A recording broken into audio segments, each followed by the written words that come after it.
क्योंकि इस केस में मैंने जो देखा, वो मंजर, वो वहशीपन, उसे लफ्जों में बयान नहीं किया जा सकता। हालांकि मैंने अपने करियर में कई केसेस देखे, लेकिन ये केस लगातार मेरे जहन के साथ खिलवाड़ कर रहा था, क्योंकि हर केस में वहशीपने की कोई ना कोई हद मुकर्रर होती है, लेकिन इस केस में वहशीपने की सारी हदें पार हो गई थी। इसने मुझे हिलाकर रख दिया, अंदर से झकझोर दिया था, और मैं मुजरिम की रची हुई एक ऐसी भूल भुलैया में भटक रहा था जिसने मेरी रातों की नींद तक उड़ा दी थी।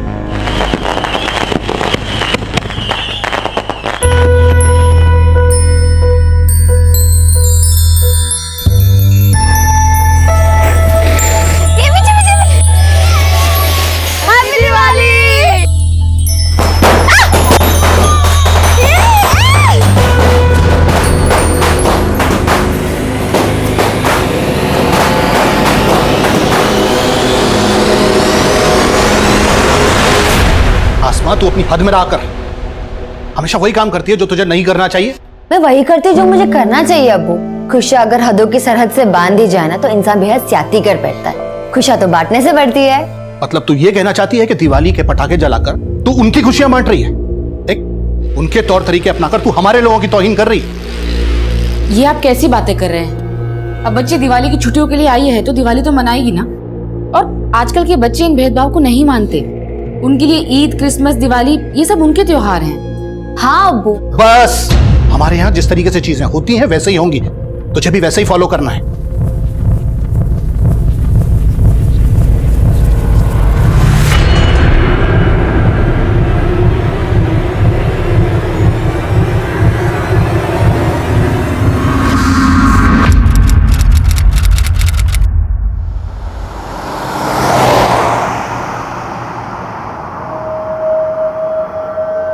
तुम्हारे अब्बू नहीं है यहाँ, फिर भी हिजाब पहना हुआ है, तो तुम तो खिलाफ थी इसके। आपको ऐसा क्यों लगता है आफाक भाईजान? मुझे इस तहजीब से कोई शिकायत नहीं है, पर शायद आप ये सोच रहे हैं मैंने ये उतार दिया तो अब्बू से मेरी चुगली करने का आपको मौका मिल जाएगा। क्यों? गलत सोच रहे हो तुम मेरे बारे में। मुझे तुम्हारी सोच पसंद है। मैं तो खुद कदम से कदम मिला के चलना चाहता हूँ तुम्हारे साथ। पर मेरे साथ कदम से कदम मिलाना आपके लिए आसान नहीं होगा। अच्छा, अगर ऐसा है तो आजमा के देख लो।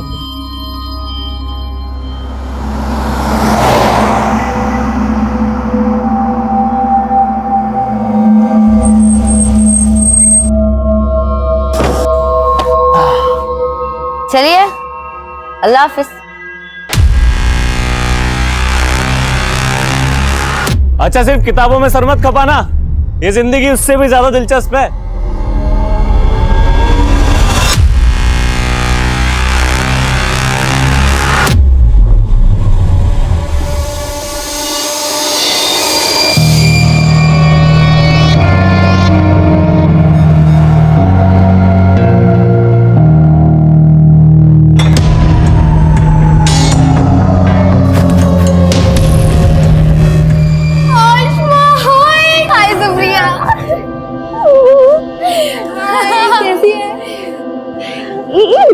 अरे यार, हौसला एकदम खाली खाली लग रहा है। हाँ यार, ज्यादातर लड़कियां आज आई नहीं। अच्छा, और बता, तेरी छुट्टियां कैसी रही? एकदम रॉकिंग। तुम लोग सिगरेट पी रही थी? तो तुझे क्या लगा हम यहाँ पर अगरबत्ती जलाएंगे? Very funny. तुम लोग ना सुधरोगे नहीं। सुधरना तो तुझे आसमा, और तुझे सुधारने के लिए हमने एक प्लान बनाया है। अच्छा, क्या प्लान किया तुम लोग ने?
लगता है किसी लड़की का रेप हुआ है। अरे रेप नहीं, मुझे तो मर्डर लगता है, वरना इतना पुलिस नहीं होता यहाँ पर।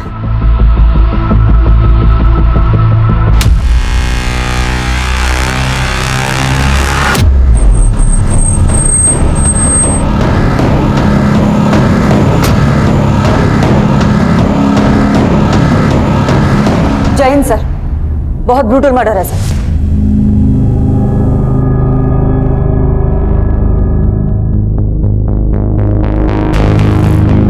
सर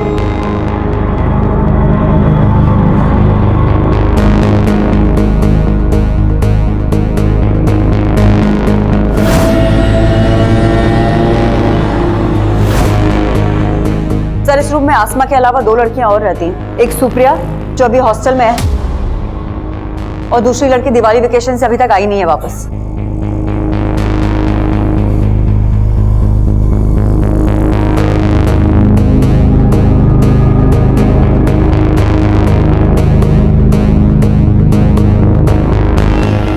सर, इसी टेबल पर से हमें ये स्विच ऑफ मोबाइल भी मिला है।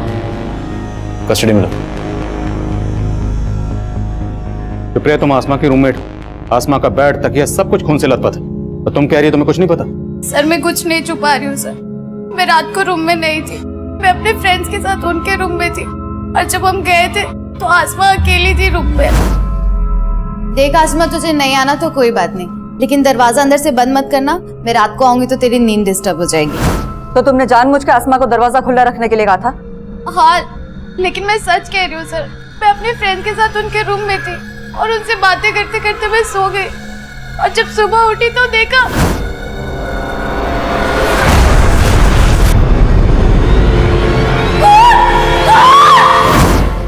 सर, सुप्रिया बिल्कुल सही कह रही है, ये हमारे साथ ही थी पूरा टाइम। लेकिन यहाँ पे इतना सब कुछ हो गया। पहले आसमा पे हमला हुआ, फिर उसकी बॉडी को खींचकर बाथरूम तक ले जाया गया, और तुम लोग कह रहे हो कि तुमने कोई आवाज ही नहीं सुनी। रूम में पंखे की आवाज इतनी तेज थी, हमें सच में नहीं पता चला कि आसमा के साथ इतना सब कुछ हो गया।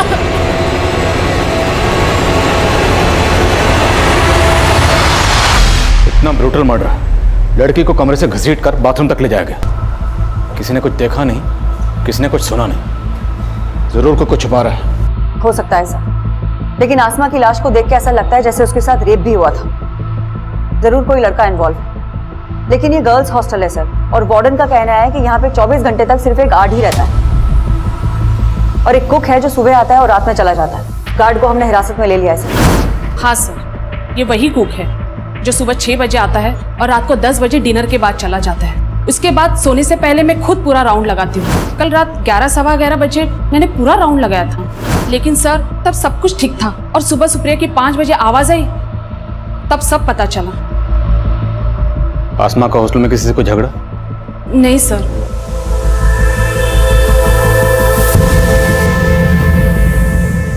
कल शाम तक हॉस्टल में कोई भी लड़की नहीं थी सर, तो ये भी हो सकता है कि कोई पहले से ही हॉस्टल में जाके छुप गया हो, और जब कल लड़कियों ने ज्वाइन किया तो ये कांड करके भाग गया। पॉसिबल है। हम ये अज्यूम कर रहे हैं कि आसमा का पहले रेप हुआ, फिर कत्ल हुआ। अब सच क्या है ये पोस्टमार्टम रिपोर्ट बताएगी। हॉस्टल का कोना कोना स्कैन करो और सबकी हैंडराइटिंग के सैंपल्स लो।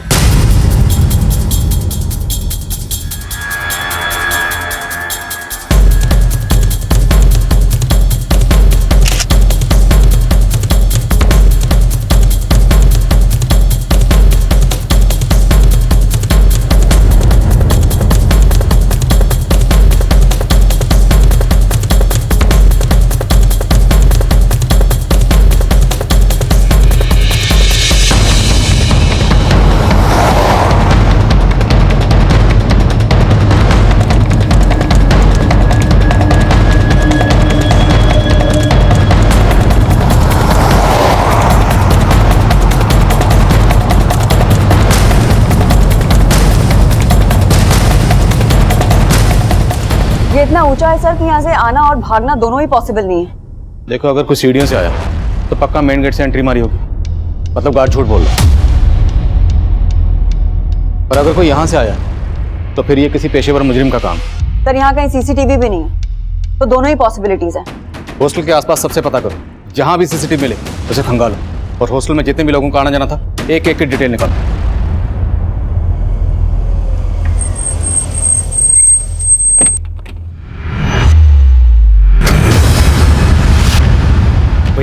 हुआ क्या है?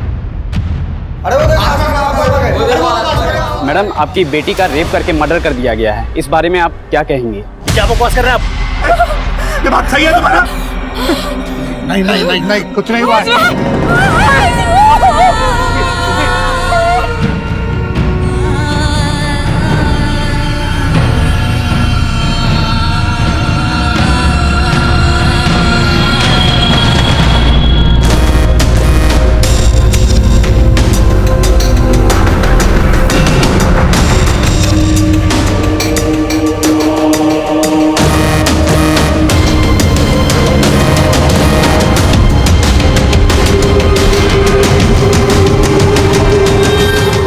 थर्ड फ्लोर पुलिस ने सील किया हुआ है।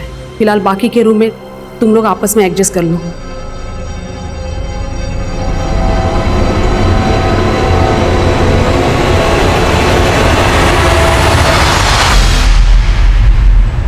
मैं ऐसे कैसे विश्वास कर लूं कि मेरी आसमा? आप बैठिए मैं तो कुछ नहीं पढ़ू, मुझे एक बार मेरी बेटी को दिखा दीजिए प्लीज, मुझे एक बार मेरी बेटी को देख लेने दीजिए ना मैडम। मैम आप बैठिए दीजिए।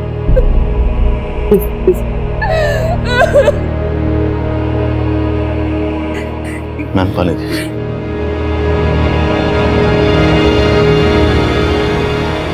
देखिए, आसमा की बॉडी को हमने पोस्टमार्टम के लिए भेजा है। मैं वो सब कुछ नहीं जानती, मुझे बस एक बार मेरी बेटी से मिल लेने दीजिए, एक बार। देखिए, मैं समझ सकता हूँ एक माँ के नाते ये वक्त आपके लिए आसान नहीं है, पर मैं आपको बताना चाहता हूँ कि आसमा की बॉडी की जो हालत है वो देखना आपके लिए और भी मुश्किल होगा।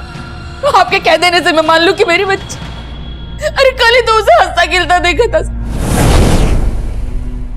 अम्मी, इतनी मुश्किल से पैक किया था, अपने ऑफिस खोल दिया। अरे ये देख, घर के बने लड्डू हैं, तूने रखना ही भूल गई थी।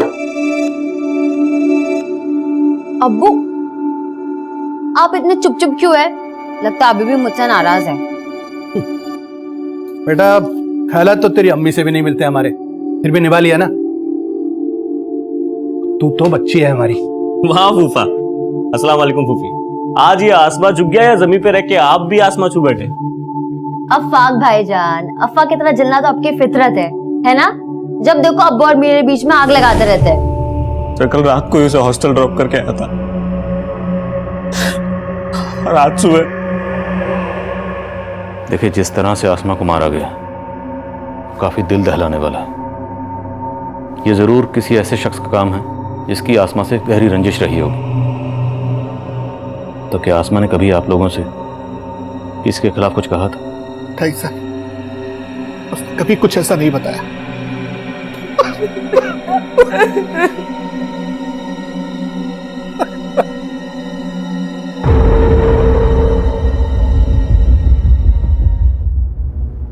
अच्छा सुन लो,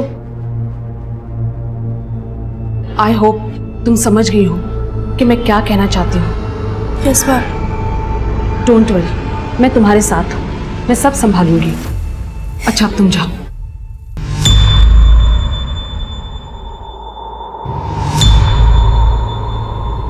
हमने कई लोगों की हैंडराइटिंग ली है सर, लेकिन किसी की भी लिखावट इस लेटर की लिखावट से मैच नहीं करती। हमने बहुत सारे लोगों के फुटप्रिंट्स भी लिए हैं, लेकिन अभी तक किसी के खिलाफ कुछ पता नहीं चल पाया। क्राइम सीन पर यह लेटर मिला और आसमा के बदन पर छायापुरी लिखा हुआ था। छायापुरी नाम का कोई मैगजीन भी है ना? जी हाँ सर, इस मैगजीन के अंदर सेक्स रिलेटेड कंटेंट ही छपता है। मैं कमिंग सर? सर, आसमा की प्रीलिमिनरी पोस्टमार्टम रिपोर्ट आ गई है। सर, रिपोर्ट के मुताबिक आसमा का रेप हुआ था और उसकी मौत सर पे चोट लगने की वजह से हुई थी। आसमा पर हमला हुआ उसके रूम में, फिर उसकी बॉडी को ड्रैग करके बाथरूम तक ले जाया गया।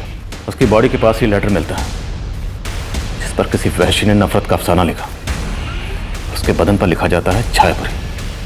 छायापुरी जो कि ऐसा मैगजीन है जो ज़्यादातर सेक्स रिलेटेड कंटेंट छापता है। तो ज़रूर ये किसी सेक्स मैने का काम है या फिर किसी ऐसे शख्स का जो आसमा से गहरी नफरत करता है, या फिर किसी सरफरे का। सबकी लिस्टिंग करो और शहर के सभी इंस्टीट्यूट को उठाओ और तोड़ो एक एक को। आसमा रेप और मर्डर केस में जहां हम एक तरफ आसमा की जिंदगी के पन्ने पलट कर देख रहे थे, वहीं दूसरी तरफ हमें इस केस में किसी बाहरी एंगल की पॉसिबिलिटी भी नजर आ रही थी। इसलिए हमने शक की बुनियाद पर कई हिस्ट्री शीटर्स को उठाया।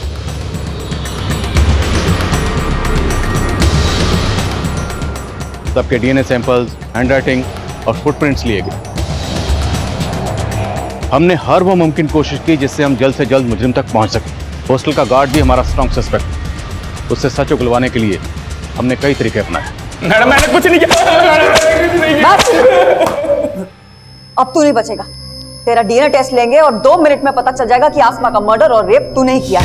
मैडम मैं आपको सब कुछ बताना चाहता था, लेकिन वार्डन मैडम ने रिक्वेस्ट की थी कि मैं रमन भाई के बारे में आपको कुछ भी ना बताऊं। रमन कौन है? वार्डन मैडम का छोटा भाई। उनका अक्सर हॉस्टल में आना जाना है और वो कल रात भी आए थे। उनका हॉस्टल में दीप्ति नाम की एक लड़की से अफेयर है। रहता कहाँ है वो? मैं तो सिर्फ दीप्ति से मिलने गया था सर। सर आसमा को तो मैं जानता ही नहीं हूँ। मैं कसम से बोल रहा हूँ, सच मैंने कुछ नहीं किया सर। अगर तुम्हारे भाई रमन ने कुछ नहीं किया तो गार्ड को उसका नाम लेने से मना क्यों किया? मैं डर गई थी मैडम। मैं अपने भाई के हरकतों से परेशान थी, लेकिन मेरा यकीन कीजिए उसने कुछ नहीं किया। आप चाहो तो वो दीप्ति से पूछिए, उसने कुछ नहीं किया। सर मेरा कोई अफेयर नहीं है रमन के साथ। वो मुझे परेशान कर रहा था सर।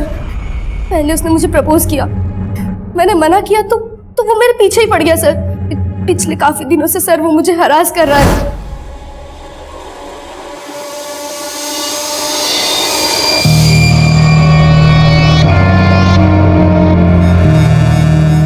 मैं उसका फोन नहीं उठा रही थी तो वो उस रात हॉस्टल में आ गया।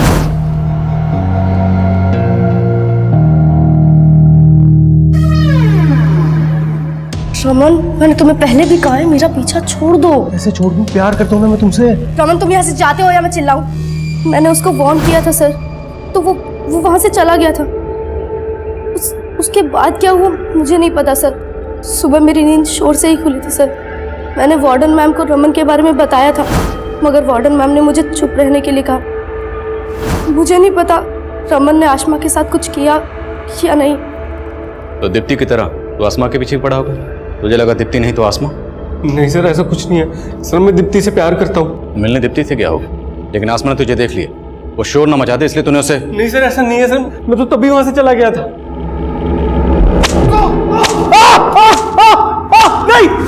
अरे साहब, छायापुरी मैगजीन तो हर नुक्कड़ और चौराहे पे बिकती है।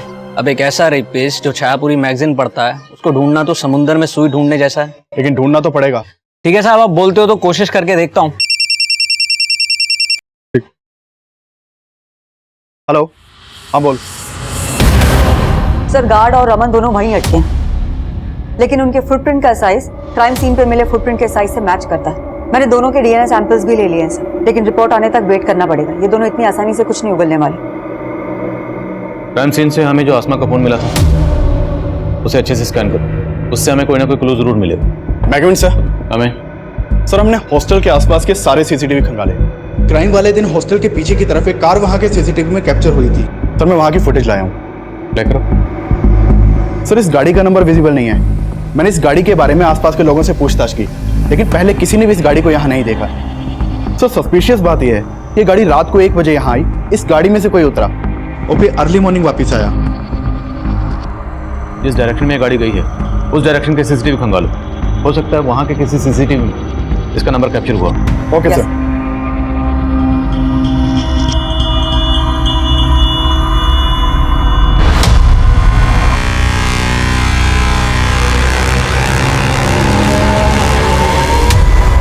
अनुराग इधर आना। Yes ma'am. ये आसमा के फोन पे अफाक नाम के लड़के के 5 मिस कॉल है। मैम अफाक तो आसमा का कजन है जो आसमा के पेरेंट्स के साथ आया था। अफाक ने आसमा को 5 बार कॉल किया, लेकिन आसमा ने एक भी बार रिसीव नहीं किया। लेकिन बाद में आसमा की अपनी मदर से बात हुई है। ये चक्कर क्या? आसमा के पेरेंट्स से दोबारा मिलना पड़ेगा।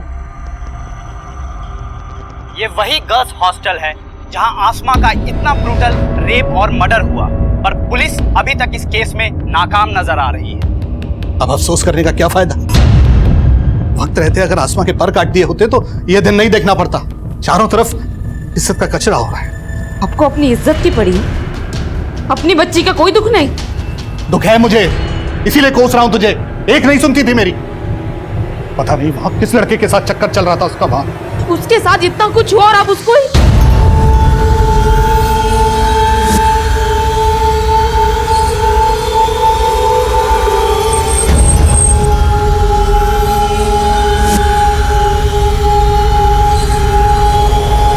कहाँ जा रही हो तुम? मुझे अपनी बेटी को इंसाफ दिलाना है और आपको ये साबित करना है कि मेरी बेटी गलत नहीं थी। गलत वो था जिसने मेरी बेटी के साथ।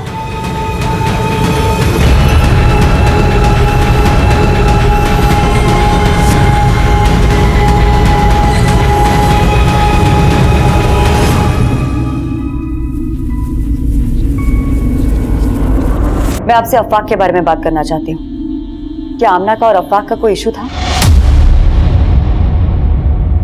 कैसी बातें कर रही हैं मैडम? भला अफाक का आसमा से क्या इशू होगा? देखिए, मर्डर वाली रात को अफवाक ने 5 बार आसमा को फोन किया था और उसने एक भी बार उसका फोन नहीं उठाया।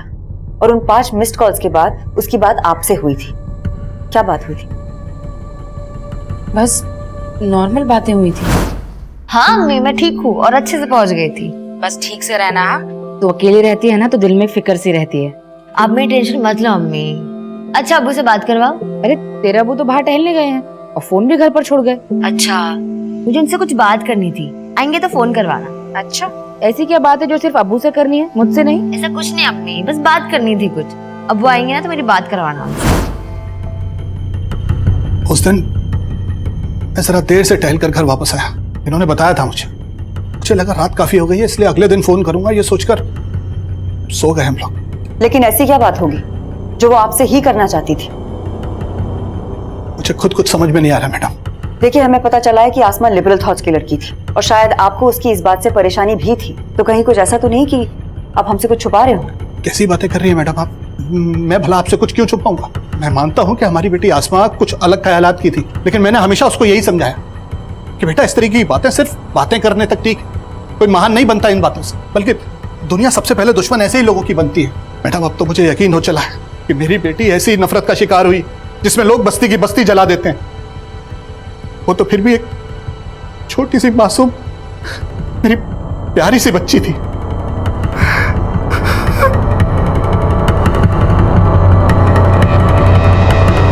ठीक है, मैं आता हूं।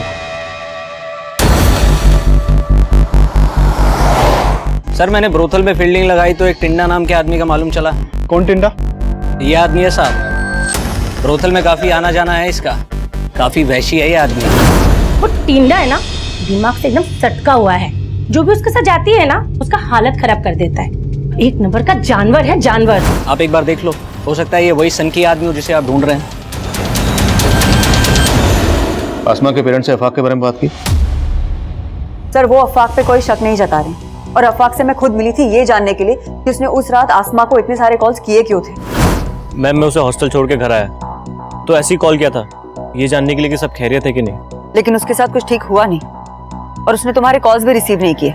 क्यों? पता नहीं मैम, मुझे लगा सो गए होगे। लेकिन तुम्हारे मिस्ड कॉल्स के बाद उसने अपनी अम्मी से भी बात करी, लेकिन तुम्हें कॉल बैक नहीं किया। कोई ना कोई वजह तो होगी ना, कहीं को छुपा तो नहीं रहे तुम हमसे? नहीं मैम, मैं कुछ नहीं छुपा रहा। फिर भी इस अफाक के बारे में सब कुछ पता करो। हो सकता है कुछ छुपा रहा हो, और ये भी पता करो कि मर्डर की रात ये कहाँ था। Okay sir. मैं कमिंग सर। सर, हमारे खबरियों से इस तेजस सिर्फ टिंडा नाम के आदमी की इंफॉर्मेशन मिली है। सर, इसके बारे में जो भी पता चला उस हिसाब से शक किसी के ऊपर जाता है। सर, मैंने चेक किया, मर्डर वाली रात इसका फोन हॉस्टल वाले एरिया में ही एक्टिव था। उठाओ इसे। Yes sir.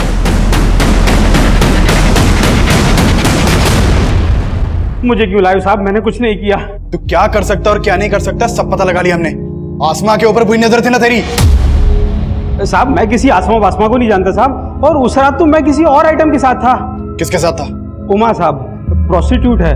मैं मानता हूँ साहब, मैं ऐसा ही हूँ, सिर्फ प्रोस्टिट्यूट्स के साथ ही सोता हूँ। लेकिन साहब, आज तक मैंने कभी किसी आम लड़की के ऊपर बुरी नजर नहीं डाली साहब। टिंडा के पैर के साइज क्राइम सीन पर मिले फुटप्रिंट के साइज से मैच कर रहे हैं। लेकिन सर, ये टिंडा बहुत मोटी चमड़ी का है, बहुत तोड़ा, लेकिन फिर भी कुछ नहीं उगला। इस टिंडा का भी डीएनए और हैंडराइटिंग सैंपल लो। सर। सर, आज सुबह संत नगर पुलिस ने विक्रमपुर एरिया से एक अज्ञात गाड़ी जब्त की है। ये देखिए सर, ये विनय नाम के एक आदमी की गाड़ी है जो संत नगर में रहता है। सर, उसने अपनी गाड़ी चोरी होने की कंप्लेन लिखवाई थी और सर, ये गाड़ी उसी शाम चोरी हुई है जिस रात आसमा का मर्डर हुआ है। और इस गाड़ी का कलर उस कार के कलर से मैच करता है जो गर्ल्स हॉस्टल के बैक साइड में देखी गई थी। ये गाड़ी चुराई गई संत नगर से, जो उस हॉस्टल से 7-8 किलोमीटर की दूरी पर है। तो कोई इतनी कम दूरी तय करके कार चुराने के बाद मर्डर करने क्यों आएगा? मेरा मतलब है चोरी की हुई कारें ज़्यादातर लूट और रॉबरी में इस्तेमाल होती हैं, या फिर लाश डंप करने के लिए। लेकिन यहाँ तो रात भर लाश भी उस हॉस्टल में थी और अगली सुबह तक ये कार भी वहीं थी। और अगर ये कत्ल इसी कार चुराने वाले ने किया है तो ये इतनी देर वहाँ क्यों रुकेगा?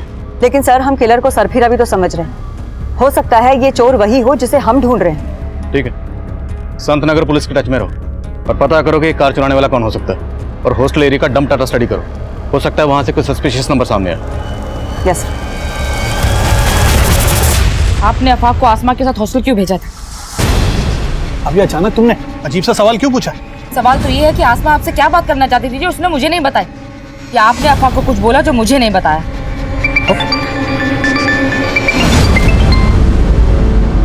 हेलो, पुलिस आपको गुमराह कर रही है। क्या? वो आसमा के कातिल को जानती है लेकिन उसको बचा रही है। किसको बचा रही? और आप कौन बोल रहे हैं? मैं जो कोई भी हूँ आपका शुभचिंतक हूँ। आसमा का रेप और मर्डर शांतनु ने किया है। शांतनु? कौन शांतनु? बिजनेसमैन गुरुदत्त का बेटा शांतनु। शांतनु का एक दोस्त भी है जो उसके साथ मिला हुआ है। सर मर्डर वाली रात एक अनिरुद्ध नाम के लड़के का फोन हॉस्टल वाले एरिया में एक्टिव था और ये अनिरुद्ध सुप्रिया के काफी टच में था।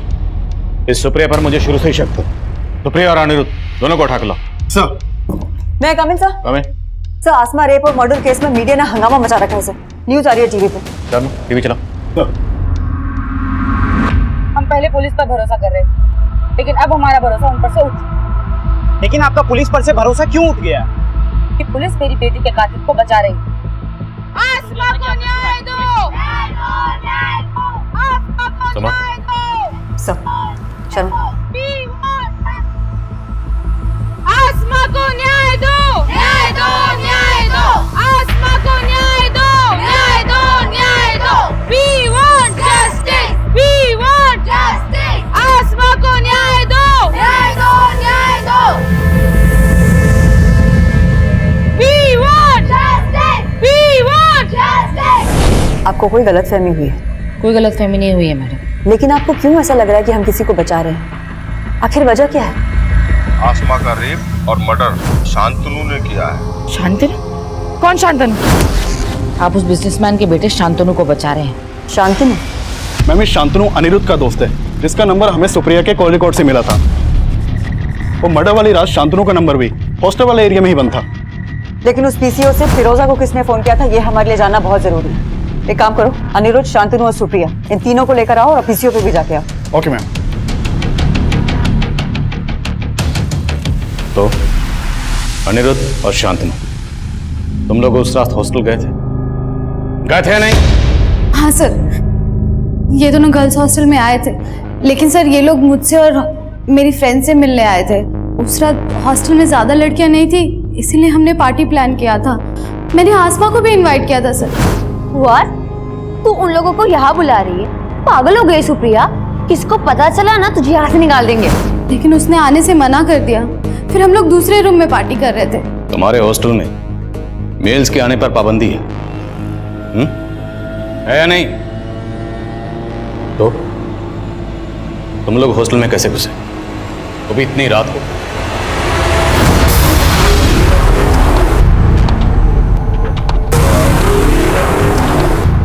उसके बाद हम लोगों ने 2 घंटे तक एंजॉय किया और उसके बाद शांतनु और अनिरुद्ध दोनों चले गए थे। सर उसके बाद सच में मैं अपने फ्रेंड्स के साथ ही सो गई थी। तुम चुप रहोगे? तुम्हें क्या लग रहा है हम तुम्हारी बातों में आ जाएंगे? तुम इन्हें बचा लोगी? बोलो तुम लोग, साफ साफ बोलो, उस रात हॉस्टल में क्या हुआ था? सर हमने आसमा के साथ कुछ भी नहीं किया है सर, बिलीव अस। सर मैं मानता हूं कि हमने गलती की, लेकिन हमने कुछ नहीं किया सर। सर मैंने अनिरुद्ध और शांतनु के डीएनए और हैंडराइटिंग सैंपल्स लेने के लिए बोल दिया है। माना है तीनों झूठ बोले, लेकिन वो आदमी कौन होगा जिसने पीसीओ से फोन करके फिरोजा को शांतनु के बारे में बताया? सर वहाँ पीसीओ पे भी गया था, वहाँ कोई सीसीटीवी नहीं था और उस पीसीओ पे ये भी नहीं पता चल पाया कि ये कॉल किसने किया होगा।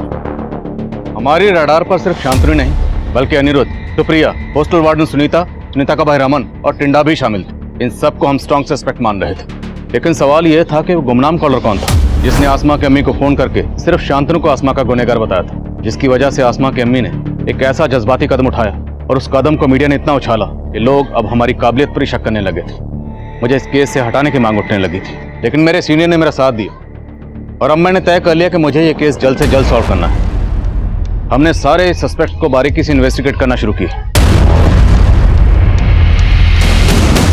अफवाक के बारे में कुछ बातें मालूम चली हैं सर। आसमा के अब्बू अफवाक से आसमा की शादी कराना चाहते थे, लेकिन आसमा को अफवाक बिल्कुल पसंद नहीं था और इसी सिलसिले में मैं उसकी अम्मी और अब्बू से भी मिली थी। आसमा पहले भी अपने अब्बू को मना कर चुकी थी कि वो अफाक से शादी नहीं करना चाहती, लेकिन फिर भी इन्होंने जानबूझ के अफाक को आसमा के साथ हॉस्टल भेजा। नहीं मैडम, ऐसा कुछ भी नहीं है। मैं बस ये चाहता था कि अफाक और आसमा एक दूसरे को जान लें, समझ लें। और मैं गारंटी से कह सकता हूँ मैडम, अफाक ने आसमा के साथ कुछ भी गलत नहीं किया होगा।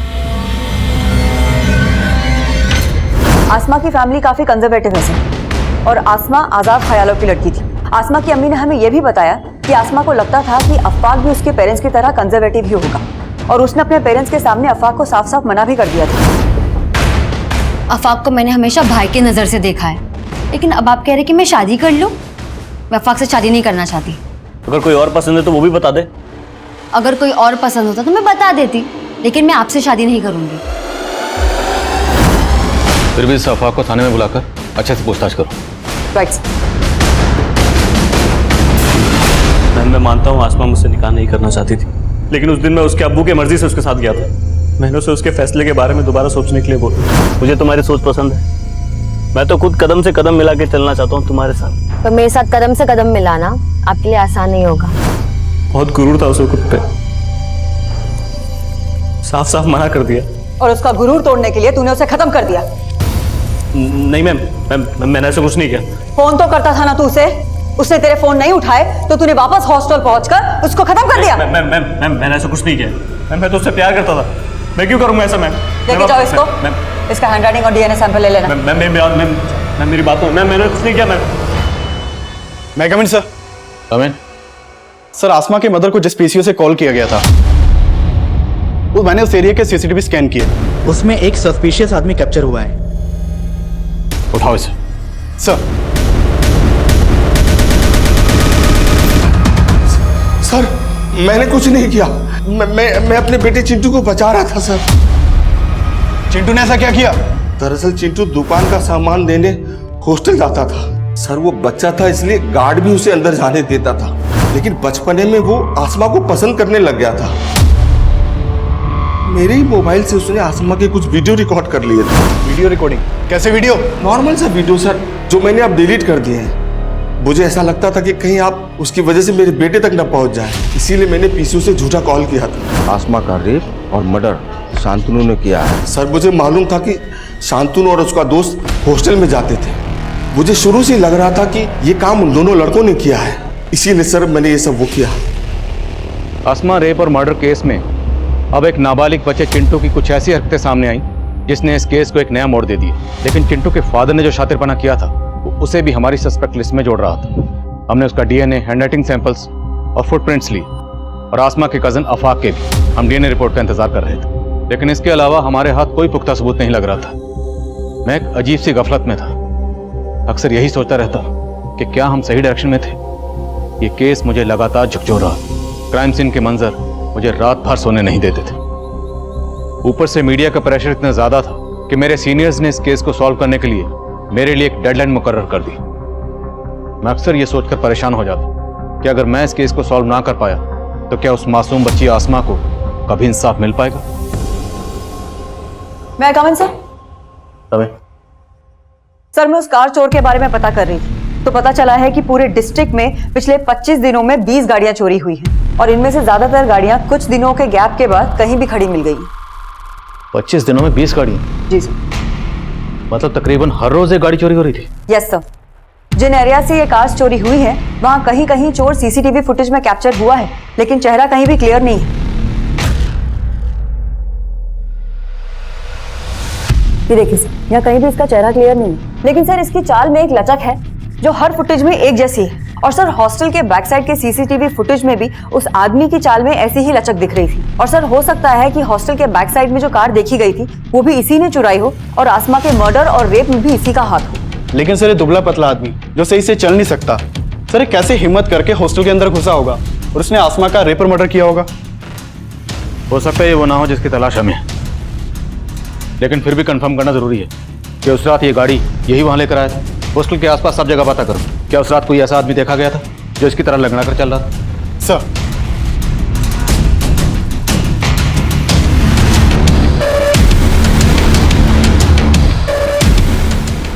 सर, उस दिन सुबह 6 बजे एक आदमी आया था जो लंगड़ा के चलता था। उसके पास एक कार भी थी। उसने मेरे यहाँ बैठकर कई कप चाय भी पी थी। अच्छा, उस आदमी का स्केच बना सकते हो? जी साहब, बनवा सकता हूँ। मैम, चाय वाले ने जिस आदमी के बारे में बताया था उसका स्केच है। पता करो उसका कोई क्रिमिनल रिकॉर्ड है क्या, और इस स्केच को हर जगह सर्कुलेट करो। हो सकता है इसके जानने वाला कोई मिले। Okay ma'am.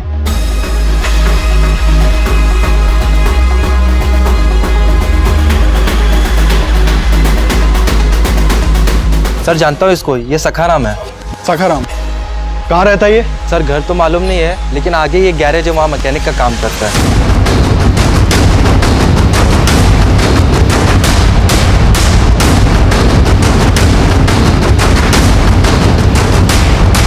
सखाराम,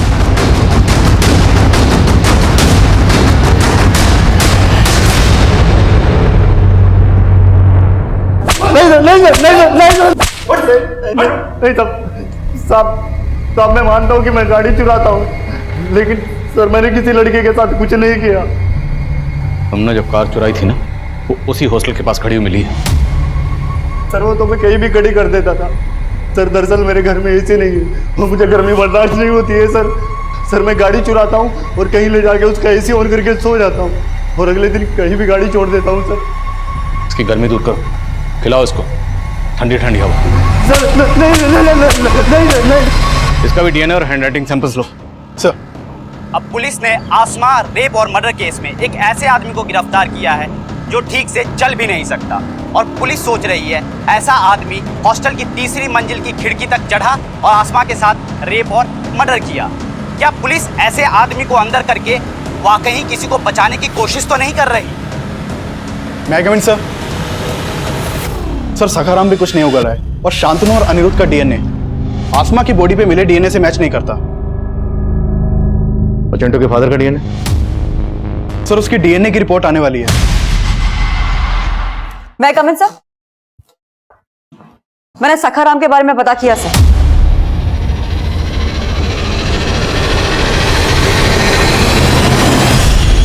अब तेरा नाटक खत्म। रिपोर्ट आ गई है, तेरा डीएनए मैच हो गया। अब अगर एक भी झूठ बोला ना, तेरी हड्डी पसली कर दूंगा। सर मैं अपनी बीवी से तंग आ गया था, इसलिए मुझे हर औरत से नफरत हो गई थी। फिर एक दिन मुझे वो लड़की दिखी, वो मुझे पसंद आ गई थी सर।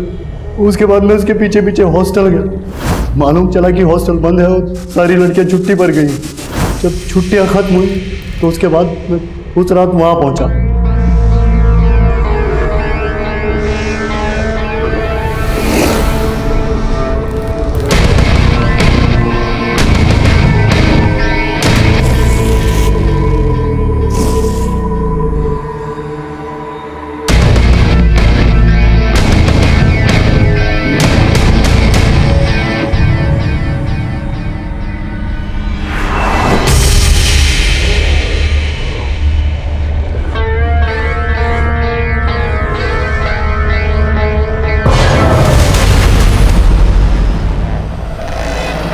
उसकी लाश के साथ लाश के साथ बॉडी पर छाया लिखा क्यों? सर ऐसे सर उस रात जिसकी गाड़ी चुराई थी वो छायापुरी पत्री का मालिक था। मुझे नाम पसंद आया इसलिए लिख दिया, और सर जो कुछ मेरे दिल में था वो मैं लेटर पे लिखा और चला गया।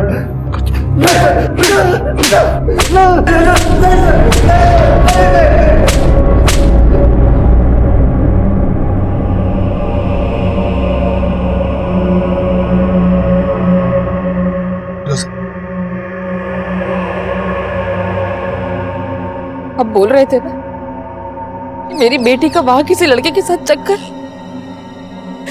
देख लिया ना क्या सच सामने आया। मैं तुमसे माफी मांगता हूं फिरोजा, मैं कभी आसमा को समझ ही नहीं पाया।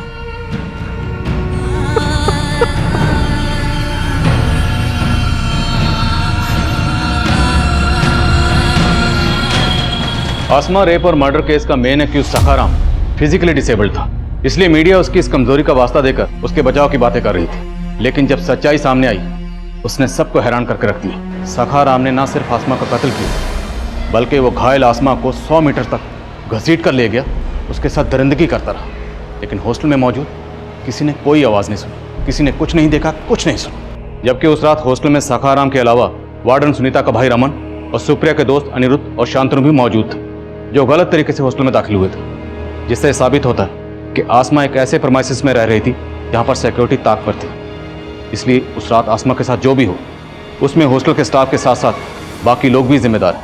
आज इंटरनेशनल वुमेन्स डे पर आसमा की कहानी आप सभी को बताकर मेरा मकसद ये बताना है कि आसमा की मौत से सिर्फ उसके परिवार को गहरा नुकसान नहीं हुआ, बल्कि ये नुकसान हमारे पूरे समाज का नुकसान, क्योंकि हमने आसमा को खोकर एक ऐसी टैलेंटेड और सेंसिटिव शख्सियत को खोया है जो अपनी सोच से एक प्रगतिशील समाज के निर्माण का मादा रखती थी। उम्मीद है आसमा की कहानी हम सबको एक सबक देगी, जिससे हम अपने मुल्क की बेटियों को एक महफूज और बेहतर समाज दे पाएं। हमारे आज के एपिसोड की दूसरी कहानी।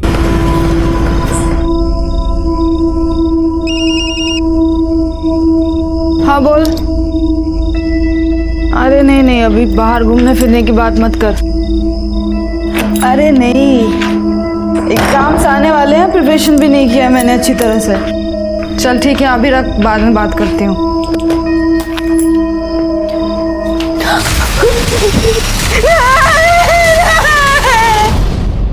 जबरदस्ती की मेरे साथ दीदी। ये सब क्या है? शर्म नहीं आई तुझे? मैंने कुछ नहीं किया दीदी। आज से तेरा मेरा कोई रिश्ता नहीं। निकल जा मेरे घर से, नहीं देखना चाहती हूँ तेरी शक्ल भी मैं।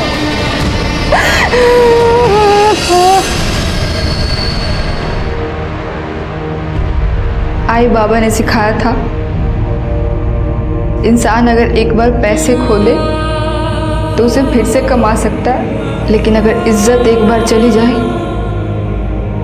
तो फिर वापस नहीं मिलती। और जिसकी इज्जत नहीं, उसका कोई नहीं होता। और मैंने तो अपना सब कुछ खो दिया था।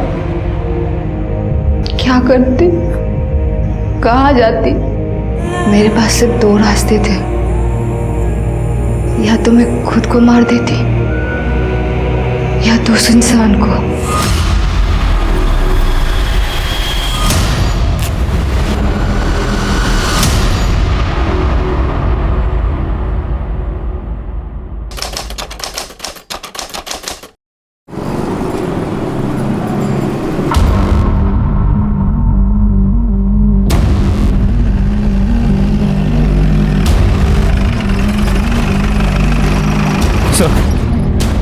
बॉडी एक 20-22 साल के लड़के की है। मल्टीपल स्टैबिंग का केस है और फिर बॉडी को जलाने की कोशिश की गई है। तो बॉडी से आई कार्ड मिला है, नाम नमन सुरवे, आधा जला हुआ आई कार्ड है सर। विकी, ये तो वो फूड डिलीवरी वाली कंपनी है ना? जी सर। सर, ये डैमेज फोन मिला है, इसको लैब भेजो, देखो कुछ डेटा रिकवर होता है क्या। Okay sir. कोई मर्डर वेपन मिला क्या? नहीं सर। सर, ये मूवी का टिकट मिला है। ये तो कल रात के ही शो के टिकट्स है। एक काम करो, पता करो ये टिकट्स किसने खरीदे थे। अगर ऑनलाइन बुकिंग होगी तो आसानी से पता चल जाएगा। सर इसका लाइसेंस जलने से बच गया है और इस पे इसके घर का एड्रेस भी है।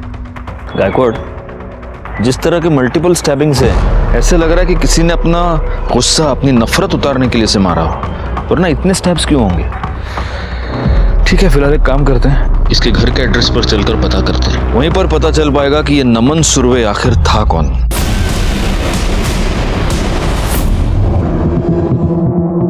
अरे हो काय झालं हे बघ। एक मिनिट। हाँ साहेब। प्लॉट नंबर 200 खोली नंबर 12 कुठे पडेल? प्लॉट नंबर 201 खोली नंबर। काय झालं साहेब? ये चाली का ओनर मैं ही हूँ। नाम क्या आपका? मी गणपत वाघमारे। ये नमन नाम का लड़का ये इधर रहता है? हाँ साहब, वो जयेश के घर में। आइए, यह है उसका घर।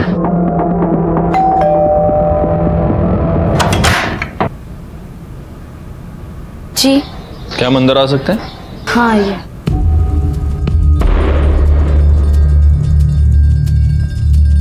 नमन कहाँ है? पता नहीं, वो कल शाम को बाहर गया था, उसका फोन भी बंद है। मैंने जयेश दादा को बोला भी था, तो उन्होंने कहा शायद वो अपने घर गया होगा। वो रिश्तेदार है तुम्हारा? नहीं, रिश्तेदार तो नहीं है। जयेश दादा ने उसे यहाँ पर पीजी पे रखा था। तो उसके घर वाले? घर वाले तो पता नहीं, 6 महीने पहले ही दादा उसे यहाँ लेकर आए थे। तुम्हारे भाई ने एक लड़के को 6 महीने से तुम्हारे घर पर रखा है, तुम्हें उसके बारे में कुछ भी नहीं मालूम? वो कहाँ से है, उसके घर वाले कौन है, कुछ भी नहीं? मैंने उससे 1-2 बार पूछा था, पर उसने कहा कि उसके माँ बाप मर गए और कोई है भी नहीं, और फिर दादा ने उसे यहाँ पर रखा था, तो मैं क्या पूछती। वैसे भाई है कहाँ तुम्हारा, बोलो उसको जरा। भाई तो कैब चलाते हैं, तो वो सवारी लेकर महाबलेश्वर गए। सर कुछ किया है क्या नमन ने?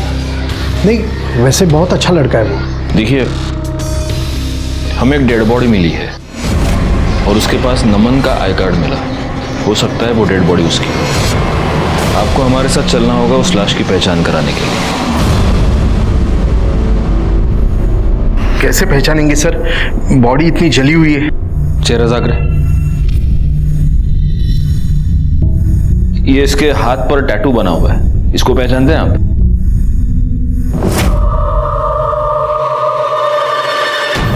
हाँ सर, ये नमन ही है। उसके हाथ पर भी ये निशान बना हुआ था। ठीक है, आप जा सकते हैं। और तुम्हारे भाई को बोलना कि वो हमसे आके पुलिस स्टेशन में मिले। जाइए। गायकवाड़, इनसे नमन का नंबर ले लो और उसकी कॉल डिटेल्स निकालो। आपकी बात मुझसे ही हुई थी, मैं राजेंद्र शिर्के। सर, नमन हमारा डिलीवरी बॉय है। नमन की यहाँ पर किसी के साथ कोई दुश्मनी? सर, नमन की तो किसी के साथ कोई दुश्मन, लेकिन सर हाँ, दिलीप के साथ उसकी हाथापाई हुई थी थोड़े दिन पहले। किस बात पे हाथापाई हुई, क्या प्रॉब्लम थी? सर, आपने वो वीडियो नहीं देखी जिसमें डिलीवरी बॉय पार्सल का खाना खा रहा था? हाँ, वो वीडियो देखी तो थी, काफी वायरल भी हुई थी। आई थिंक मेरे पास वो वीडियो है, एक सेकेंड। ये वीडियो राइट सर। सर, ये दिलीप है और ये वीडियो नमन ने निकाली थी, और इसी वजह से दिलीप नमन पर बहुत ज्यादा भड़का हुआ था। करडे सर, एक काम करा, यांच्याकडनं दिलीपचा पत्ता घ्या और उसको पुलिस स्टेशन बुलाओ। बाबा, नमन ही था क्या? हाँ, पता नहीं किसने मारा बेचारे को।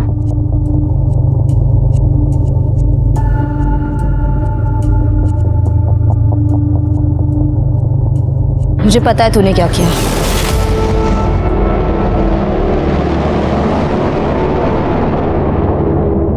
अरे शोभा, तुम ऐसे क्विज कॉन्टेस्ट मत खेलो यार मेरे साथ। बताओ ना क्या है आज? हाँ हाँ, ससुर जी का बर्थडे ना, वो तो याद है मेरे को। मैं अभी फोन करने ही वाला था उनको। अर्जेंट? हाँ, चलो चलो चलो, अर्जेंट काम है, अभी रात को चलेंगे। हाँ, डिनर पे चलेंगे। चलो बाय बाय बाय। हाँ सर, नमन की पोस्टमार्टम रिपोर्ट के मुताबिक उस पर 4 बार वार किया गया। एक बार पीठ पे, एक बार पेट पे और 2 बार छाती पे, जिसके वजह उसका चेहरा जलाया गया। मौत दोपहर करीब 4 और 6 के बीच हुई। और क्या सर, और ये भी पता चला है कि नमन एक्चुअली लड़का नहीं था, लड़की था, और मरने से पहले उसके साथ रेप भी किया गया था। क्या? जी सर।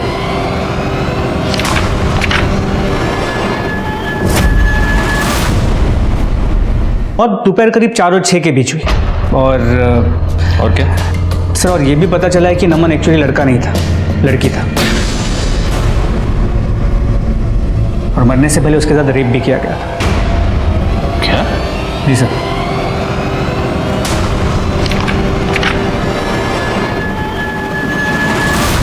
इंसान पूरी उम्र अपनी पहचान बनाने की जद्दोजहद में रहता है, तो फिर नमन के साथ ऐसी कौन सी मजबूरी हो गई कि उसने अपनी पहचान छुपाई? यहाँ तक कि उसने ये भी छुपाया कि वो एक लड़का नहीं, एक लड़की है। नमस्कार, मैं senior inspector Rajesh Jadhav, crime petrol Dastak के आज के इस भाग में आप सबका स्वागत करता हूँ। ये केस मेरे पास तब आया था जब पिछले साल मैं मुंबई के चारकोप पुलिस स्टेशन में पोस्टेड था।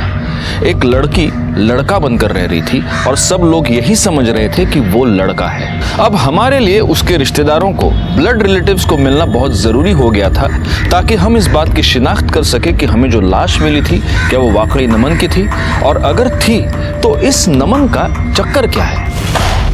गायकवाड़, सबसे पहली बात, किसी को ये पता नहीं चलना चाहिए कि ये नमन लड़का नहीं लड़की था। आखिर पता तो चले कि ये नमन आखिर लड़का बना क्यों, या रह रही थी, क्या बोलेंगे, कंफ्यूजिंग है बहुत। मतलब इसकी ट्रू आइडेंटिटी क्या है? एक बात बताओ, वो मूवी टिकट से कुछ पता चला? सर ये मूवी का टिकट मिला। सर टिकट्स ऑनलाइन खरीदी गई थी, हम पता कर रहे हैं बायर कौन है। पोस्टमार्टम रिपोर्ट के मुताबिक नमन की मौत दोपहर को 4 से 6 के बीच में हुई है। मूवी टिकट पर टाइमिंग है 4:30 का। तो क्या ये टिकट नमन ने खरीदा था या ये टिकट कातिल ने खरीदा था? कॉल रिकॉर्ड से कुछ पता चला? सर सारे रेगुलर कॉल्स, मोस्टली कस्टमर्स के, विकी के या फिर कोई रैंडम कॉल्स। लेकिन 2 नंबर से उसकी ज़्यादा बातें हुआ करती थी, एक कोई राजीव था और एक कोई विकास। राजीव और विकास, इन दोनों का एड्रेस निकालो। सबसे पहले हमें ये पता करना होगा किस किस को पता था कि नमन लड़का नहीं लड़की थी। क्या रे देश, तेरे को क्या लगता है किसने मारा होगा नमन को? कमाल है सर, मतलब सर आपको अभी तक पता नहीं चला? नमन एक लड़का नहीं लड़की थी सर। हमको क्या पता है और क्या नहीं पता है वो छोड़, तेरे को कब पता चला ये बता। जब तू उसका रेप कर रहा था तब? क्या बात कर रहे सर? सर मैंने कुछ भी नहीं किया सर, बल्कि मुझे पहले से ही पता था कि वो लड़की थी।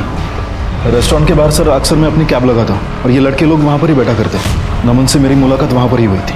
अक्सर मैं उससे बात किया करता था। और सर फिर एक दिन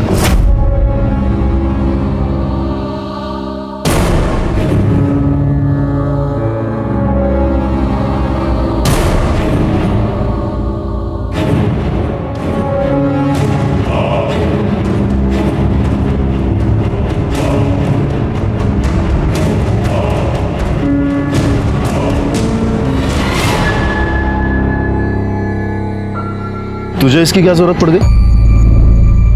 और तू लेडीज बाथरूम में क्या कर रहा था? क्योंकि मैं लड़की हूँ। क्या? वो लड़की थी सर, और ये बात उसने किसी को नहीं बताई थी। तेरे को तो मालूम था कि वो लड़की है, उसका ऐसा सब लफड़ा है, उसको रखा क्यों? चक्कर था उसके साथ? नहीं सर, क्या बात कर रहे हो सर आप? सर कुछ पैसों की जरूरत थी इसीलिए रखा था।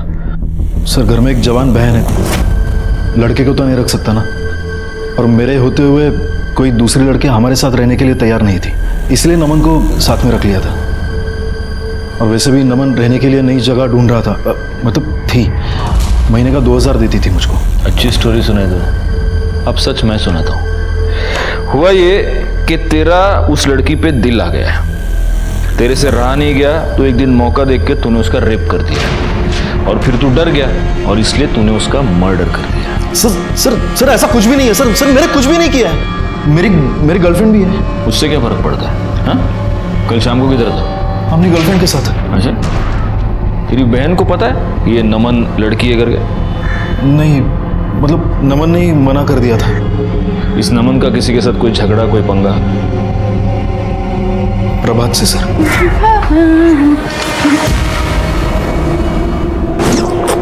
क्या कर रही है?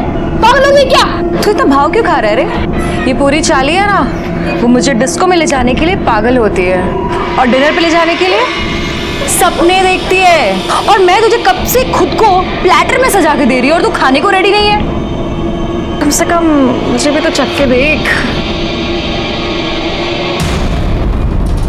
नमन!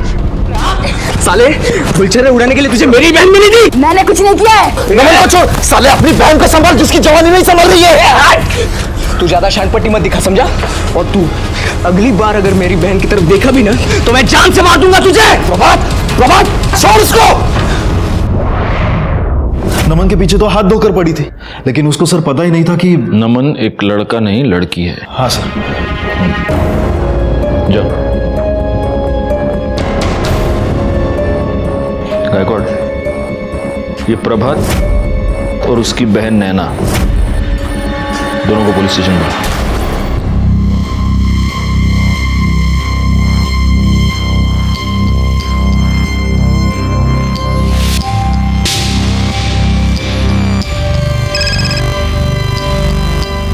हेलो। अरे क्या सिर्फ ऊपर के फोटो भेज रही है? पहले मुझे अच्छा वाला परफ्यूम दिला, फिर भेजूंगी तुझे पूरी सेल्फी। परफ्यूम? अरे तेरे लिए तो मैं परफ्यूम की नदियां बहा दूंगा, भेजना। आ रहा हूं। अरे आ रहा हूँ भाई, रुको जरा। प्रभा तेरी बहन का है? वो अंदर है। क्यों, क्या हुआ? बुलाओ उसे। अरे लेकिन बात क्या है? बुलाओ उसे जल्दी। नैना, चल मैं तेरे को बाद में फोन करती हूँ। नैना बाहर आ। हाँ दादा। तू क्या कर रही थी? मैं पढ़ाई कर रही थी। पुलिस आई है। क्यों, क्या हुआ?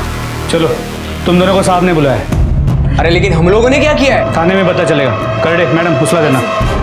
सर मैं कुछ नहीं किया है, साला वही मेरी बहन के पीछे पड़ा रहता था हमेशा। साहब मैं उसको पसंद करती थी। और वो? देखो साहब, वैसे तो मैं झूठ बोल देती, लेकिन अब वो है ही नहीं तो मैं झूठ बोल के क्या करेगी। मैं उसको बहुत पसंद करती थी, काफ़ी बार उसको हिंट भी दिया, लेकिन पता नहीं बहुत दूर दूर से भागता था मुझसे। बस आप मेरे भाई को मत बोलना।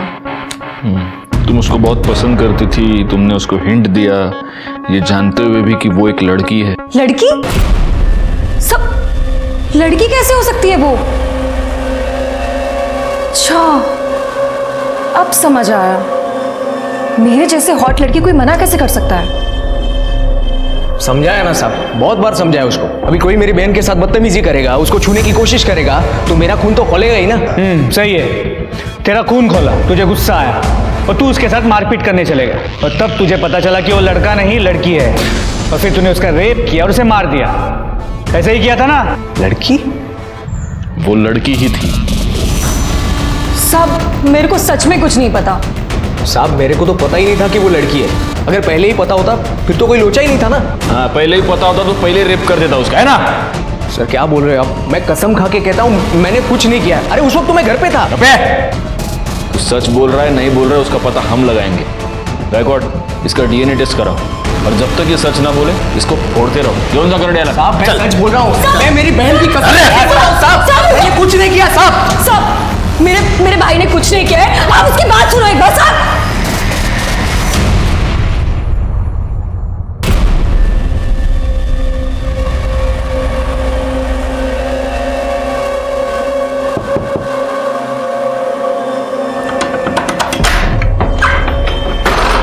जाने मन, कितना तड़पाओगी जाने मन।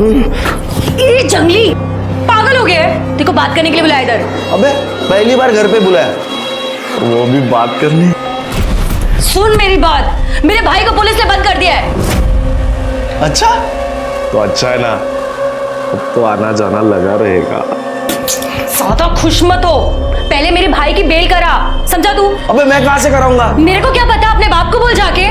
और वैसे भी अगर तुझे मेरे साथ रहना है ना तो बेल करा दे, समझा तू?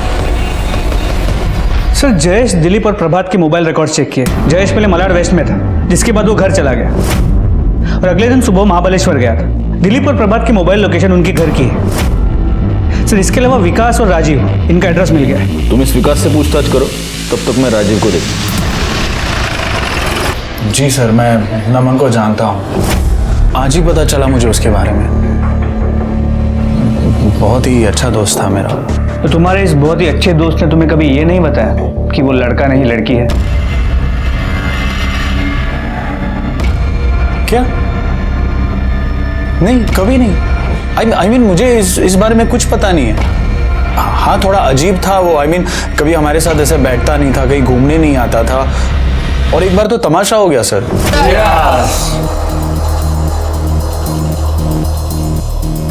क्या जूस वूस पी रहा है? बियर पी। आज तेरी एक नहीं मानेंगे हम, आज तुझे पिला के ही रहेंगे। ए मनीष, वो ऐसे नहीं मानने वाला है, जबरदस्ती पिलाओ। पीना। क्या कर रहे हैं? अरे नहीं, अरे नहीं, पीना है, पीना। अरे नहीं पीना। साले तुम लोग पागल हो गए हो क्या?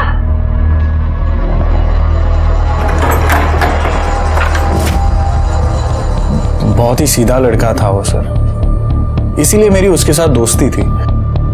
उसने कभी अपने घर वालों के बारे में कुछ बताया है? नहीं सर। कहीं ऐसा तो नहीं कि तुम्हें पता था कि वो लड़की है और तुम दोनों के बीच चक्कर चल रहा था? नहीं सर, ऐसा कुछ नहीं है। फिर ये तुम दोनों के बीच इतने सारे कॉल्स क्यों होते थे?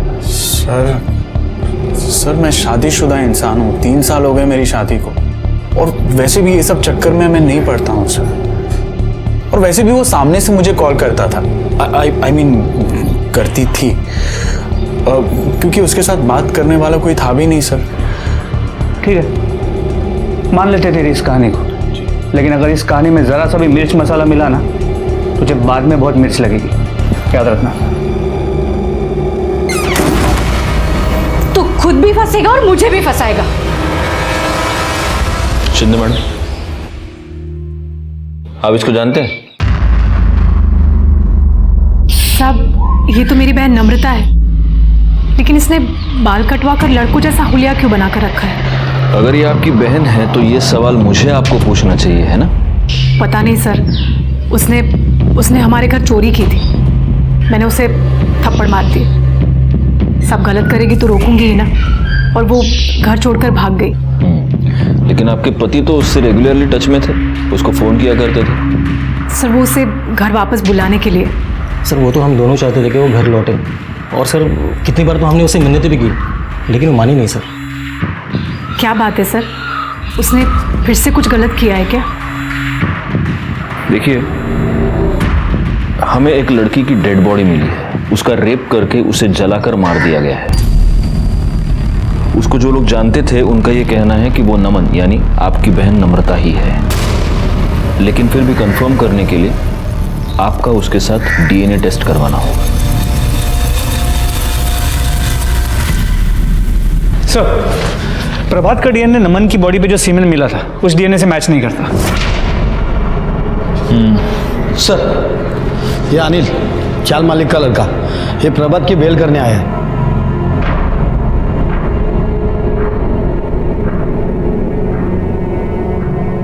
छोड़ा तेरा, और उसको समझाना मुंबई के बाहर नहीं जा सकता वो। साहब, एक बात करनी थी। वो नमन ना बहुत परेशान थी साहब। थी? मतलब तुम जानते थे कि वो लड़की है? हाँ। मतलब अभी पता चला, वो नैना ने बताया ना। मेरे को भाई जैसी थी वो, उसको बहुत पीटा था उसने। कौन है रे? मामा, अजीत, देवमन, प्रतीक, हमारे चाली के लड़के को मारता है तो।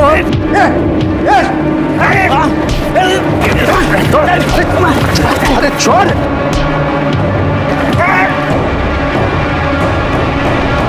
भाई तू ठीक है ना? किसने? वो वीडियो वायरल हुआ था ना, वो पार्सल वाला। दिलीप? और ये वीडियो नमन ने निकाली थी, और इसी वजह से दिलीप नमन पर बहुत ज्यादा भड़का हुआ था।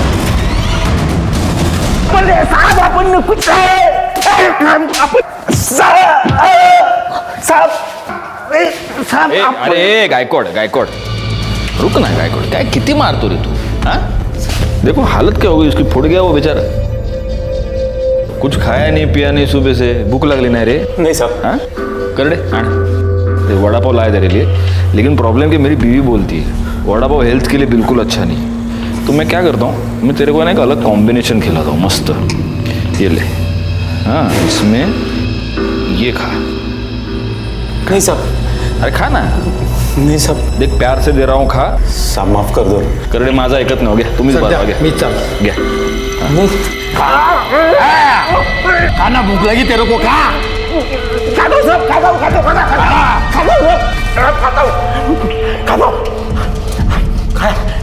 खाता बता दो। हाँ, बोल अभी बोल। साहब, उस दिन मैं बहुत गुस्से में था। अरे ये लौंडियों की तरह चुगली करता है। मेरी नौकरी खाली, अपन तेरे को जिंदा नहीं छोड़ेगा। छोड़।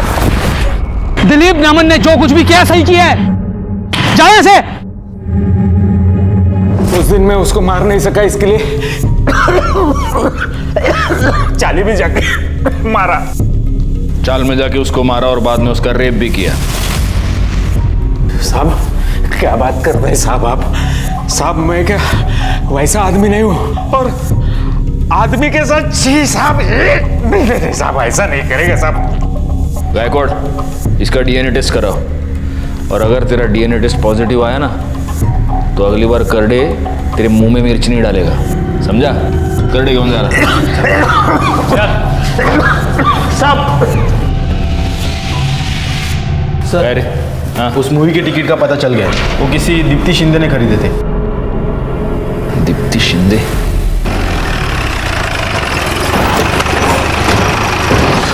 ये दीप्ति शिंदे कहाँ रहती है? सर दूसरे माले पे।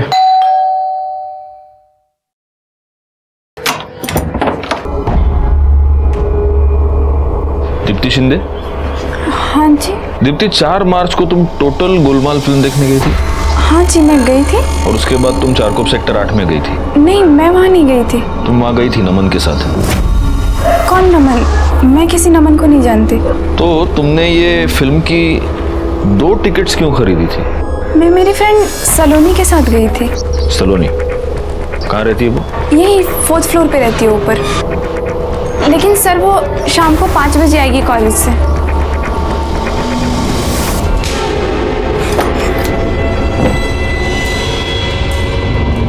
हाँ सलोनी, मेरी बात ध्यान से सुनो।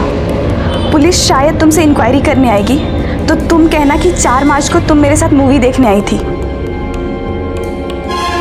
समझ में आई ना बात? और फिर क्या होता है? अच्छा,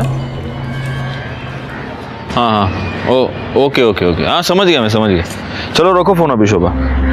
अरे रखो फोन, अभी मैं काम में हूँ ना। चलो बाय बाय। सब यही है सलोनी साहब। सलोनी जी? 1 मिनट। नहीं नहीं, डरने की कोई बात नहीं है। बस जरा 2-3 कैजुअल सवाल पूछने थे। मुझे एक बात बताओ, तुम दीप्ति की फ्रेंड हो राइट? जी। तो 4 मार्च को तुम दीप्ति के साथ फिल्म देखने गई थी, वो टोटल गोलमाल? हाँ गई थी ना। कैसी है फिल्म? अच्छी है। हाँ, अरे एक्चुअली मैंने भी फिल्म देखी वो गायकवाड़, लेकिन प्रॉब्लम क्या हो गया, मेरे को समझ में ही नहीं आई फिल्म। मतलब वो क्या, वो हीरो जो है वो हीरोइन से बार बार झूठ बोलते रहता है। उनकी क्या फिल्म की शुरू में ही शादी हो जाती है क्या? हाँ, पहली सीन में शादी हो गई थी। हाँ, अब समझा मैं। मतलब वो मियाँ बीवी थे ना, तो वो पति तो पत्नी के साथ झूठ ही बोलेगा। चलो एनीवे, थैंक यू। हो गया बस, मैं जाऊँ? या श्योर। तो जब से केस शुरू हुआ है घर जाने का वक्त नहीं मिल रहा है। अपनी फिल्म कब देखी? मैंने नहीं, मेरी बीवी ने देखी। और इस फिल्म में हीरो हीरोइन की शादी फिल्म की बिगिनिंग में नहीं, इंटरवल में होती है। फिर इसे कैसे नहीं पता? क्योंकि इसने फिल्म देखी नहीं है। दीप्ति के कहने पर ये हमसे झूठ बोल रही है। अब सवाल सिर्फ इतना पैदा होता है कि दीप्ति हमसे झूठ क्यों बोल रही है।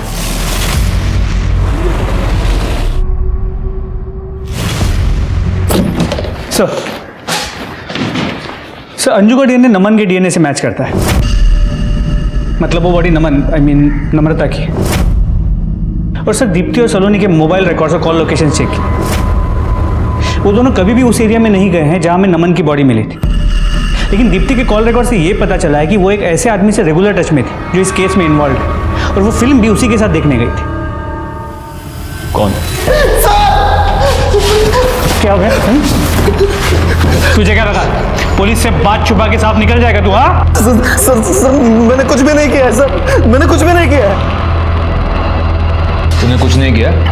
फिर से झूठ बोल रहा है तू? सर सच कह रहा हूँ सर, मैं तो दीप्ति के साथ था ना। तू अगर तेरी गर्लफ्रेंड के साथ था, तेरा टिकट क्या उसके बॉडी के पास कुछ चल के गया था क्या? कैसे पहुंचा तेरा टिकट वहां पे? बोल। मुझे कुछ भी नहीं मालूम सर, मुझे कुछ भी नहीं मालूम। अब दीप्ति से पूछ लो ना सर। तेरे ऊपर और तेरी उस गर्लफ्रेंड के ऊपर मेरे को जरा भी विश्वास नहीं, समझा? घर में एक लड़की रह रही थी, साले तेरी नीयत तो खराब हुई होगी। नहीं सर, मैं सच कह रहा हूँ, मैं तो उसको अपनी बहन की तरह मानता। बहुत रिश्ते देखे मैंने ऐसे। बहन करड़े सर, जब तक ये मुंह नहीं खोलता इसको फोड़ते रहो। और गायकवाड़ बाद में डीएनए टेस्ट के लिए भेज देना इसको। एक काम करो गायकवाड़, उस थिएटर से दीप्ति और जयेश दोनों की सीसीटीवी फुटेज निकालो। सर नमन का फोन रिपेयर हो गया, उसका एक बॉयफ्रेंड भी था सर। बॉयफ्रेंड?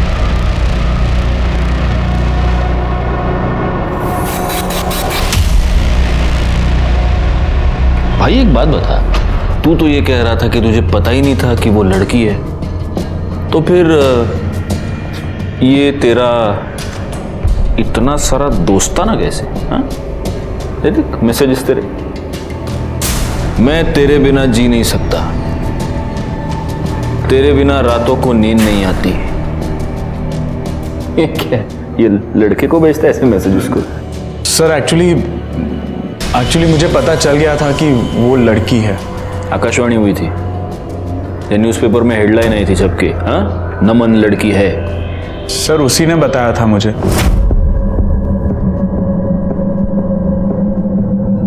अच्छा सुन, वो मेरी बहन नम्रता है ना, वो तुझे पसंद करती है और तुझसे मिलना चाहती है। उसने तुझे यहाँ देखा और मुझसे कहा तुझसे बात करने के लिए। अच्छा, कहाँ मिलना है?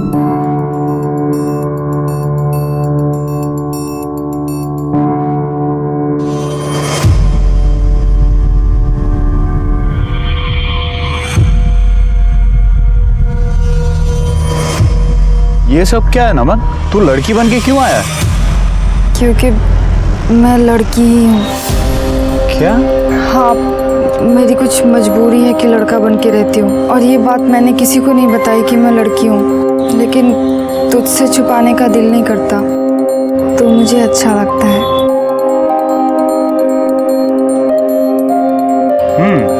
तब भी मैं सोचूं कि एक लड़का इतना सीधा सादा भोला भाला सच्चा कैसे हो सकता? अगर पहले पता होता कि तू लड़की है तो तुझे भगा के लेके जाता। ऐसी क्या मजबूरी थी? सर वो बहुत ही परेशान थी, बहुत ही दुखी थी वो सर। उसके खुद के जीजाजी ने ही उस पर रेप किया था सर। क्या? जी सर, उसके बाद उसकी बहन ने उसे घर से निकाल दिया। उसकी बहन का ही आसरा था उसके पास, रास्ते पे आ गई थी सर वो, इसीलिए मजबूरन उसे लड़का बनना पड़ा। लेकिन उसका जीजा तो ये कह रहा था कि वो उसको उसकी बहन से मिलवाना चाहता था। नहीं सर, ये गलत है सर। एक्चुअली उसके जीजा जी उसके प्रॉपर्टी के पेपर्स पर साइन करवाना चाहते थे, और वो पेपर्स में ये लिखा था कि नम्रता अपनी मर्जी से अपनी सारी प्रॉपर्टी, अपना सब कुछ उसकी बहन के नाम पर कर देना चाहती है। साले, खुद को बचाने के लिए उसके जीजा पे डाल रहा है सब कुछ? नहीं सच तो ये है कि उसे पता चल चुका था कि तू शादीशुदा है। उसने तुझे ये धमकी दी थी कि वो सब कुछ तेरी बीवी को बता देगी, इसीलिए तूने उसका मर्डर किया है ना? ये बात सच है कि उसे पता चल गया था सर, लेकिन उसके बाद मैंने उसे मिलना बंद कर दिया था। तूने मिलना बंद कर दिया और तेरी बीवी ने मिलना शुरू कर दिया। आपको पता चल गया कि आपके पति का और नम्रता का अफेयर चल रहा है, उसके बाद आप नम्रता से मिली थी, राइट? हाँ, हम मिले थे। पता नहीं मेरे पति ने तुम्हारे अंदर ऐसा क्या देख लिया। मेरे पति से दूर ही रहना, वरना न लड़का रहेगी न लड़की, बीच का बनाकर छोड़ दूंगी। अगर पति का उस लड़की के साथ अफेयर चल रहा है तो गुस्सा तो आएगा ही ना। बिल्कुल आएगा, लेकिन अगर आपको गुस्सा आया था तो आप आपके पति के खिलाफ कंप्लेंट कर सकती थी। उस लड़की को मरवाने की क्या जरूरत थी? नहीं साहब, मैंने सच में कुछ नहीं किया। अच्छा, गायकवाड एक काम करो, इनका डीएनए टेस्ट कराओ और इनके भी डिटेल्स निकालो। साहब पण मी खरंच काही नहीं केले, मैंने कुछ नहीं किया है साहब। जरा पता तो चले कि कहीं इस पति पत्नी ने मिलकर गेम तो नहीं किया है? सर मैं कह रहा हूँ ना, ये सब उसके जीजा ने किया हुआ है। बिल्कुल चिंता मत करो, सच का पता हम लगा लेंगे। सर मैंने कुछ नहीं किया। सर ये सब क्या कह रहे हैं आप? ये सरासर झूठ है सर। हाँ सर, ये झूठ है सर। मेरे पति ने उसका रेप नहीं किया, बल्कि उसने मेरे पति को फंसाया है।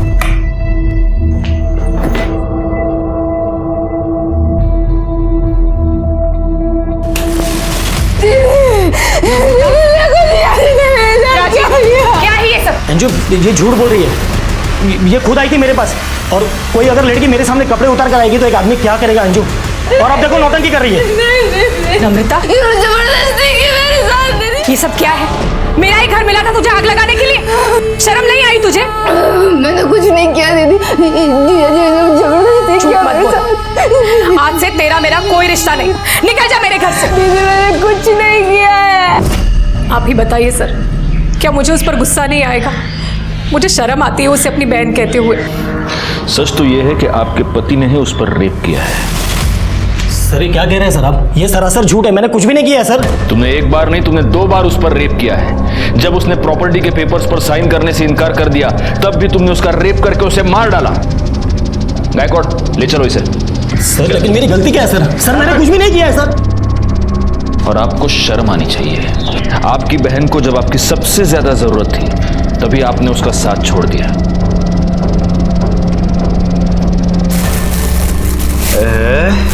क्या है ये? डियो। मैंने तुझे परफ्यूम बोला था। क्या फर्क पड़ता है परफ्यूम और डियो? देख देख देख देख देख, मुझे नहीं चाहिए। क्या खुशबू हो रही, देख क्या खुशबू हो रही है। मैंने तुझे सस्ता वाला डियो नहीं बोला था, परफ्यूम बोला था, परफ्यूम। मेरे बाथरूम में लगाता है कैमरा। ओ गणपत राव, कहाँ चुप कर बैठे? बाहर निकाल अपने बेटे को। हाँ बाहर करा कुठेला पण बसलाय तो हलकटे मेरे बाथरूम में भी कैमरा लगाया। ए, चिल्ला क्यों रहे हो? तेरी बाबा की आवाज आ रही है। क्या हुआ? अरे हमारे बाथरूम में कैमरा लगाया ये उसने। देखो, कुछ लाज शर्म मेरे है भी क्या बाथरूम उसको? में कैमरा फिट किया उसने। लगता है सबके बाथरूम में कैमरा फिट किया उस हलकट ने। अरे क्या बकवास कर रहे हो तुम लोग? बकवास हम नहीं कर रहे गणपत भाऊ, ये तो सब आपके अनिल ने किया है।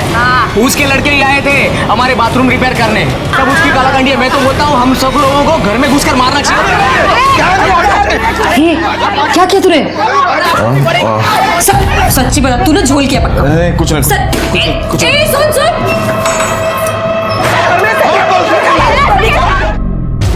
साहेब वो कमीने को छोड़ना नहीं है।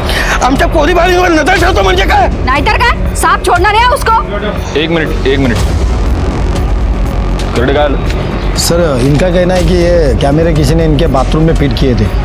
साहब वो अनिल वाघमारे को छोड़ना नहीं साहब, उसी का किया धड़ा है ये सब। हो साहेब पकडा त्याला, सोडू नका। बाथरूम मध्ये कॅमेरा लावतो म्हणजे काय का बरोबर आहे ना? हाँ साहेब सोडू नका त्याला।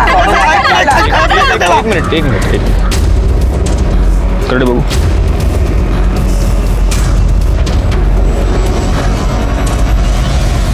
देखो जा।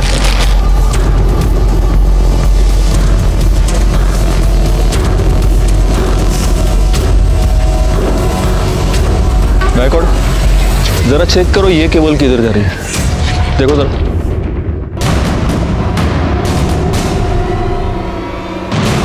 सर उस कमरे में। चलो। हाँ मैं मिलता हूँ। आप ठीक है मैं बाद में फ़ोन करता हूँ। हाँ साहब कहाँ चलो साहब? ये ऊपर वाला कमरा किसका है राइट साइड का? वो मेरे बेटे का है। लेकिन क्या हुआ? चल उड़ा खोली चला।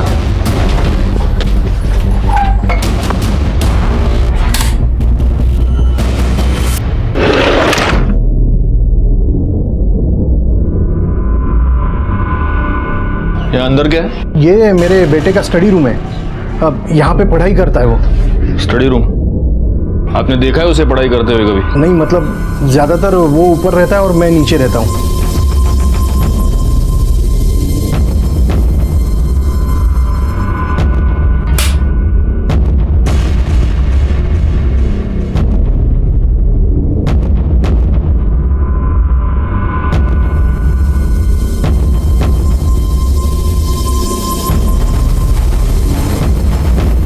सर ये दोनों वायर्स नीचे सीपीयू को कनेक्टेड है। मतलब इधर ही बैठ के सब वीडियो देखता होगा। सर लैपटॉप खोलो। सर पासवर्ड प्रोटेक्टेड है। कंप्यूटर एक्सपर्ट को बुला।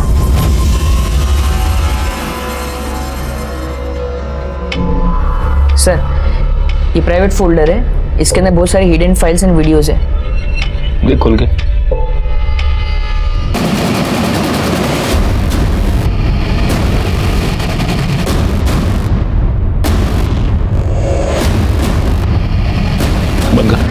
बंद कर ये सब फाइल का बैकअप ले। इसका मतलब इस अनिल ने ही नमन का रेप करके उसका मर्डर किया है। ये तेरे बेटे की पढ़ाई? हाँ किधर वो? सर उसने मुझे कहा था कि वो अपने दोस्तों के साथ 2-4 दिन के लिए बाहर जा रहा है। बैकवर्ड इसके ये सारे कंप्यूटर सारे लैपटॉप सीज कर लो और जिस किसी बिल में छुप कर बैठा होगा ढूंढ के निकालो उस साले को। हमें अनिल की तलाश थी, बहुत जल्द हमारी ये तलाश खत्म हो गई, लेकिन हमारे हाथ अनिल नहीं अनिल की लाश लगी।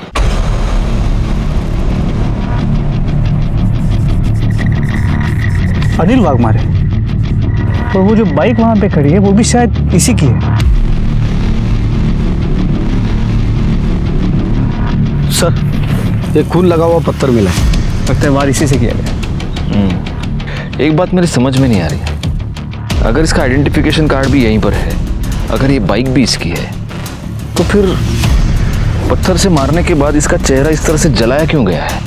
कुछ तो झोल है। सर हो सकता है जिसने नमन को मारा था उसी ने इसे मारा, मतलब मारने का तरीका सेम। हो सकता है दोनों का कातिल एक हो और उसने वही सीन यहाँ पर रिक्रिएट करने की कोशिश की। चलो फिलहाल एक काम करो, इसके घर वालों को इन्फॉर्म करो, कहो कि आकर लाश की पहचान करवा ले और फॉरेंसिक टीम को बुलाओ। बॉडी पे एक कपड़े और जूते मिले, आप इन्हें पहचानते हैं? हाँ सर, ये मेरे बेटे के ही कपड़े। अनिल!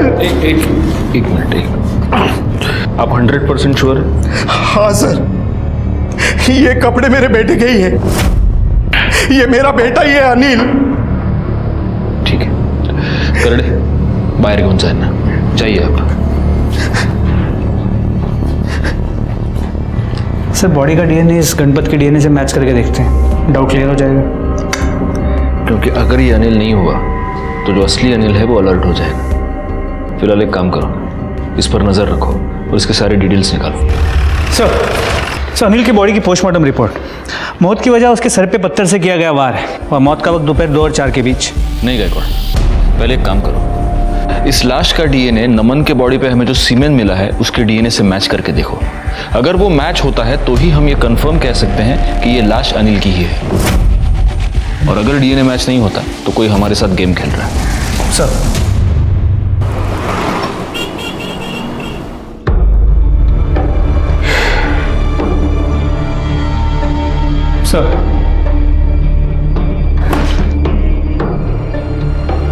मुझे इस लड़की के बारे में सोचकर बहुत दुख होता है गायकवाड़।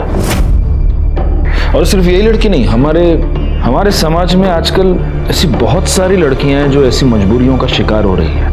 पहले इसके जीजा ने इसका रेप किया, उसके बाद इसने जिस पर प्यार किया, भरोसा किया, उसी ने उसको धोखा दे दिया, और अब इस अनिल ने इसका रेप करके इसका मर्डर कर दिया।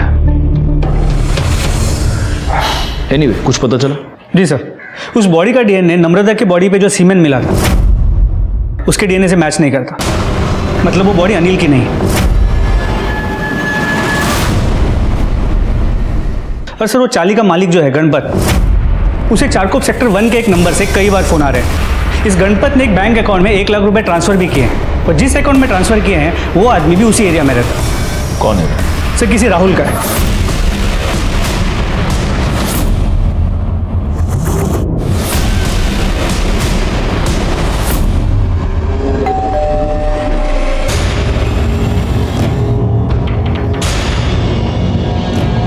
कौन चाहिए? ए दिलशाने, दरवाजा उघड, चाल।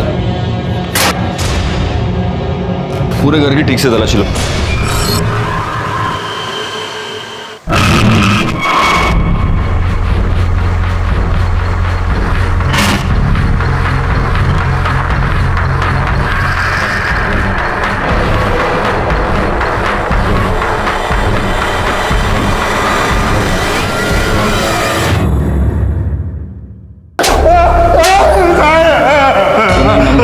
रेप करके उसका मर्डर किया है कि नहीं?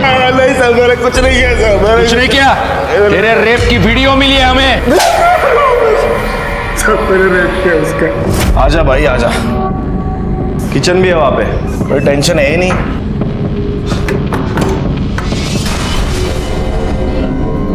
क्या कर रहा है? कुछ नहीं, देख मुझे पता है, ज्यादा नाटक मत कर, तू लड़की है। उसके बाद मुझे दूसरे दिन पता चला कि पुलिस को उसकी डेड बॉडी मिली है। सर डेड बॉडी तो हमको तेरी भी मिली थी, लेकिन तू अभी मेरे सामने इधर जिंदा खड़ा है। बोल, वो लाश किसकी थी? बोल। साहब वो प्रभात की साहब। हुआ ऐसा कि मैंने चाली में कुछ जगह पे कैमरे लगाए थे, मैं औरतों को देखता था साहब। चाली वाले को सबको पता चल गया, वो मेरे पीछे पड़ गए थे। पीछे वाले रास्ते से भाग रहा था, तब प्रभात ने मुझे देख लिया और मेरे पीछे आ गया साहब। वो आलिया कुत्ते, आप किधर भागेगा? जान से मारूंगा मैं।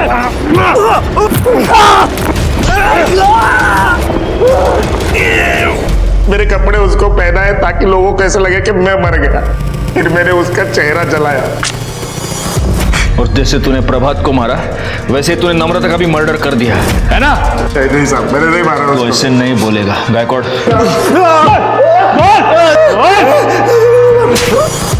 Yes sir, yes, thank you sir. आपका अंदाजा सही निकला।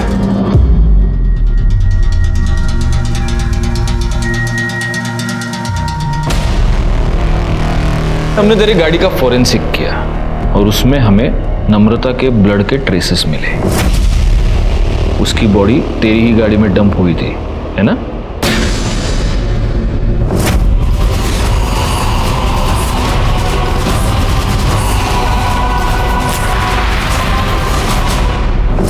हाँ सर, मैंने नमन का खून किया है सर। कर दे। 7 बजे तक तू पिक्चर देख रहा था, तेरी गर्लफ्रेंड दीप्ति भी तेरे साथ, ये देख। और नम्रता का खून 4 से 6 के बीच हुआ है। अब बता जयेश, एग्जैक्टली किसको बचाने की कोशिश कर रहा है? प्यार करती थी मैं नमन से, पर वो नैना हमेशा बीच में घुस जाती थी। जब मैंने नमन से कहा कि मैं उससे प्यार करती हूँ तो वो अपने लिए कोई और खोली ढूंढने लग गया। तुझे मुझसे प्रॉब्लम है और तू उस नैना के साथ ये सब कर रहा है। समझ रहा है ना तुझे? समझ, मेरा दिमाग मत खराब कर, समझी तू? मुझे नहीं पता था कि वो लड़की है। उसने कभी मुझसे कहा क्यों नहीं? सच ये मधु कि प्यार कभी भी जबरदस्ती से पाया नहीं जा सकता। मधु, अनिल और जयेश को उनके किए की सजा मिली, लेकिन इस केस में असली गुनहगार कौन था? शायद अंजू, क्योंकि उसने अपने पति पर अंधा विश्वास किया और उसी की वजह से नम्रता को नमन बन जाना पड़ा और आखिरकार उसकी हत्या हो गई। किसी पर अंधा विश्वास करना जैसे गलत है, उसी तरह से किसी पर पूरी तरह से अविश्वास करके उससे मुंह मोड़ना भी उतना ही गलत है। इसी के साथ मैं सीनियर इंस्पेक्टर राजेश जाधव आपसे विदा लेता हूं। दोबारा मिलूंगा, तब तक सतर्क रहिए और देखते रहिए क्राइम पेट्रोल दस्तक, क्योंकि मकसद बताना नहीं, बचाना है। जय हिंद। क्राइम पेट्रोल के और भी दिलचस्प कहानी देखने के लिए हमारे चैनल को सब्सक्राइब करें और बेल आइकॉन दबाना न भूलें।